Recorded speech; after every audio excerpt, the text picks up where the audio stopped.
வருகிற ஜனவரி 26 குடியரசு நாளன்று திருச்சிராப்பள்ளியில் விடுதலை சிறுத்தைகள் கட்சியின் வெல்லும் ஜனநாயகம் மாநாடு நடைபெறுகிறது. இந்த மாநாட்டுக்கு உரிய பாதுகாப்பை வழங்க வேண்டும் என்று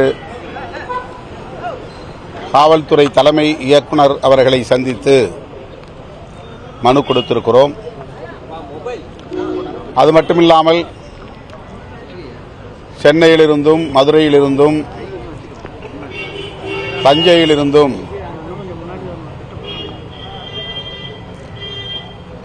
சுதந்திர சுடர், சமத்துவ சுடர், சகோதரத்துவ சுடர் என்று மாநாட்டு சுடர் ஓட்டம் மாநாட்டு திடலை நோக்கி நடைபெற உள்ளது. அதற்கு உரிய பாதுகாப்பை வழங்க வேண்டும் என்று கோரியும் காவல்துறை தலைமை இயக்குனர் அவர்களை சந்தித்து முறையிட்டிருக்கிறோம். இந்த மாநாட்டில் அகில இந்திய அளவில் காங்கிரஸ் பேரியக்கத்தினுடைய அகில இந்திய தலைவரும் இந்தியா கூட்டணியின் தலைவருமான திரு மல்லிகார்ஜுன் கார்கே அவர்களும், தமிழக முதல்வர் மாண்புமிகு தளபதி ஸ்டாலின் அவர்களும் கலந்து கொண்டு சிறப்பு பேருரை ஆற்ற உள்ளனர். மேலும் தேசிய அளவில் இடதுசாரி கட்சிகளின் தலைவர்கள் தோழர் சீதாராம் யெச்சூரி, தோழர் டி ராஜா, தோழர் திபங்கர் பட்டாச்சாரியா ஆகியோரும் பங்கேற்று சிறப்புரை ஆற்றுகின்றனர். இந்தியா கூட்டணி தலைவர்கள் பங்கேற்கிற நாடாளுமன்ற தேர்தல் பிரச்சாரத்தின் தொடக்க விழாவாக இந்த விழா அமையும். இன்னும் சொல்லப்போனால் இந்தியா கூட்டணியின் தேர்தல் வெற்றிக்கான கால்கோல் விழாவாக இந்த விழா அமையும் என்று நம்புகிறேன். இந்த மாநாடு தேர்தல் நேரத்தில் ஒருங்கிணைக்கப்படுகிற சூழலில் மிகுந்த முக்கியத்துவம் வாய்ந்த ஒரு மாநாடாக ஒருங்கிணைக்கப்படுகிறது. இதில் அனைத்து தரப்பு ஜனநாயக சக்திகளும் பங்கேற்று சிறப்பிக்க வேண்டும் என்று அழைப்பு விடுக்கிறோம்.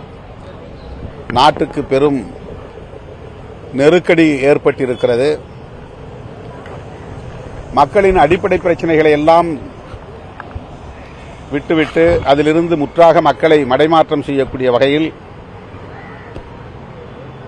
பிரதமர் மோடி அவர்களும் அவருடைய சகாக்களும் இங்கே அரசியலை செய்து கொண்டிருக்கிறார்கள். இன்று அயோத்தியில் குழந்தை ராமர் சிலை நிறுவப்பட்டு பிராண பிரதிஷ்டை என்கிற அந்த கற்சிலைக்கு, குழந்தை ராமர் சிலைக்கு உயிரூட்டும் நிகழ்வு நடந்தேறியிருக்கிறது. 1000 ஆண்டுகளுக்கான சாம்ராஜ்யத்தின் அடித்தளம் இன்றைக்கு போடப்பட்டிருக்கிறது என்றெல்லாம் பிரதமர் சிலாகித்து பேசியிருக்கிறார். ராமரின் பெயரால் நாட்டில் பதற்றத்தையும் இந்துக்களை பிளவுபடுத்துகிற வெறுப்பு அரசியலையும், இந்துக்களையும் இந்துக்கள் அல்லாதவர்களையும் பிளவுபடுத்துகிற வெறுப்பு அரசியலையும் அரங்கேற்றுகிற ஒரு நிகழ்வாகத்தான் இந்த நிகழ்வு இன்றைக்கு அமைந்திருக்கிறது. வரலாற்று திரிபுவாதம், பெரும்பான்மைவாதம் என்கிற அரசியலால் இன்றைக்கு வெற்றி விழா கொண்டாடப்பட்டிருக்கிறது. சிறுபான்மையினருக்கு பாதுகாப்பற்ற ஒரு சூழல் உருவாகியிருக்கிறது. ஜனநாயகத்திற்கு பாதுகாப்பற்ற ஒரு சூழல் உருவாகியிருக்கிறது. ஜனநாயகத்திற்கும் சங் பரிவார்களின் பாசிச அரசியலுக்கும் இடையிலான இந்த யுத்தத்தில் இறுதியில் ஜனநாயகமே வெல்லும் என்று பிரகடனப்படுத்துகிற மாநாடாகத்தான் விடுதலை சிறுத்தைகளின் மாநாட்டை ஒருங்கிணைக்கிறோம்.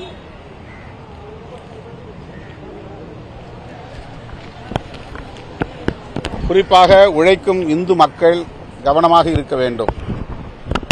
அவர்களுக்கான அடிப்படை பிரச்சனைகளை இந்த 10 ஆண்டு காலத்தில் மோடி ஆட்சி கவனத்தில் எடுத்துக் கொள்ளவில்லை.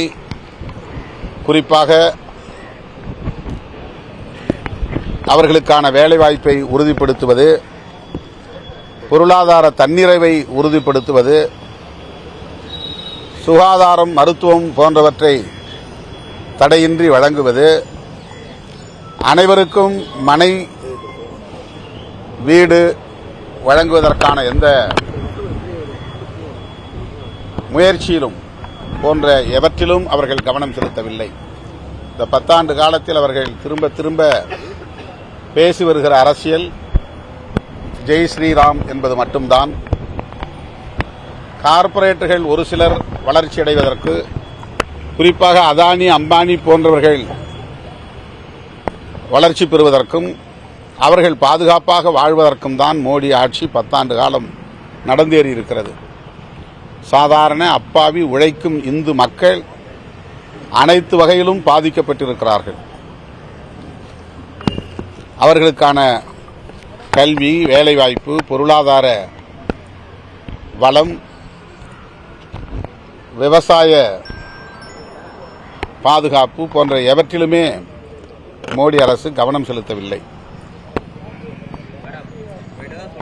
மீண்டும் ராமரின் பெயரால் ஆட்சியை கைப்பற்றுவது அவர்களின் புத்தியாக இருக்கிறது.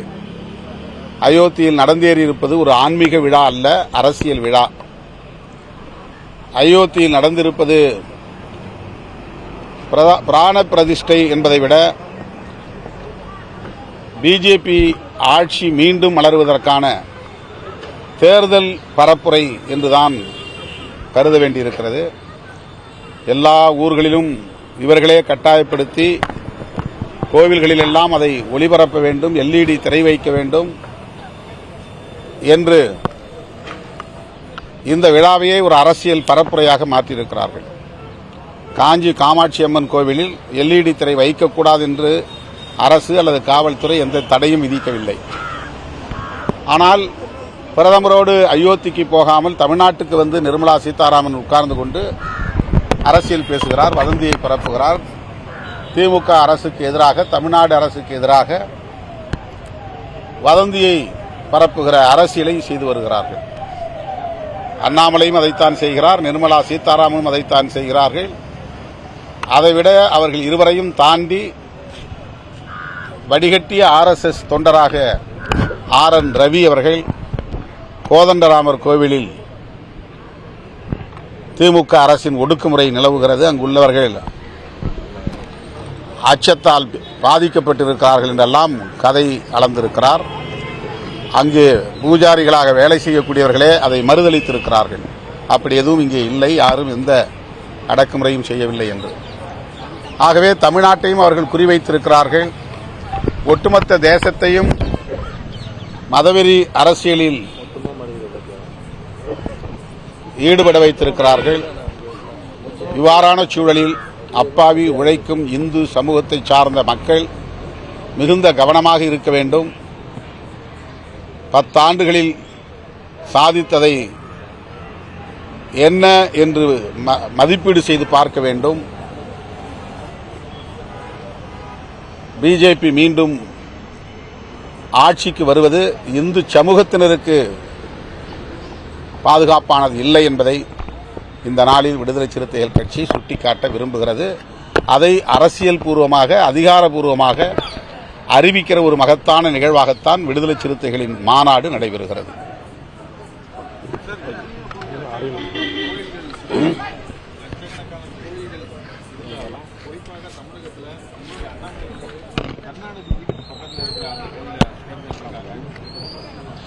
அதான் அவங்களுக்கு பக்தி முக்கியம் இல்லை, அரசியல் தான் முக்கியம். கடவுள் அவர்களுக்கு முக்கியம் இல்லை, அவர்களின் அஜெண்டா தான் முக்கியம். இந்துத்துவ அஜெண்டா என்கிற RSS செயல் திட்டம் தான் முக்கியம். எல்லாவற்றையும் அவர்கள் திட்டமிட்டே காய் நகர்த்துகிறார்கள். அப்பாவி மக்களின் மத நம்பிக்கையையும் கடவுள் நம்பிக்கையையும் முதலீடாக கொண்டு அரசியல் ஆதாயம் தேடுவதையே நோக்கமாக கொண்டு செயல்பட்டு வருகிறார்கள். இதை ஏழை எளிய உழைக்கும் இந்து சமூகத்தை சார்ந்த மக்கள் உணர்ந்து கொள்ள வேண்டும். இந்த சதி கும்பலின் அரசியலை புரிந்து கொண்டு அவர்களின் செயல் திட்டங்களை முறியடிக்க வேண்டும் என்று அப்பாவி இந்து சமூகத்தினருக்கு வேண்டுகோள் விடுக்கிறோம்.